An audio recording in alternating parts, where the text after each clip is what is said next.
From all over the world are in Alabama tonight for the annual Selma Bridge Crossing Jubilee. The festivities commemorate the 60th anniversary of Bloody Sunday, the Selma to Montgomery March, and the passage of the 1965 Voting Rights Act. There are events happening in both Selma and Montgomery, including a wreath-laying ceremony today at the Southern Poverty Law Center's Civil Rights Memorial Center. That center in downtown Montgomery honors the martyrs of the movement. WSFA 12 News anchor Rosanna Smith begins our coverage.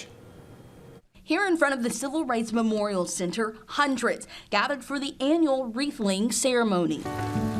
It was a moment to recognize the unwavering courage of 40 martyrs who died during the height of the civil rights movement. Above all, they were people who saw injustice and chose not to turn away. The Southern Poverty Law Center also honored the life and legacy of the late Congressman John Lewis, who started this tradition. Lewis was a leader of the movement, along with Dr. Martin Luther King Jr. 60 years ago, during what has become known as Bloody Sunday, Lewis was nearly beaten to death as he and other voting rights marchers tried to cross the Edmund Pettus Bridge. As Congressman Lewis said, the courageous activists who participated in the Selma marches, quote, literally wrote the Voting Rights Act with their blood and their feet.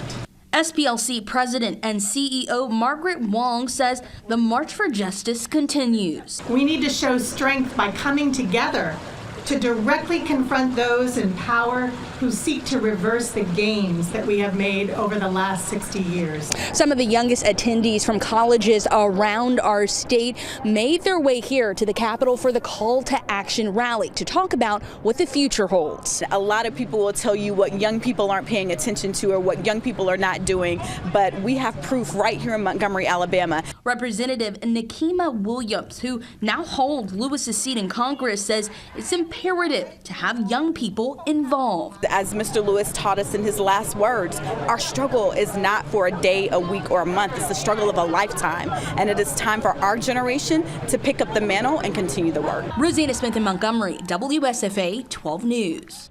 And the SPLC will host a gala at the Renaissance Montgomery Hotel and Convention Center later tonight.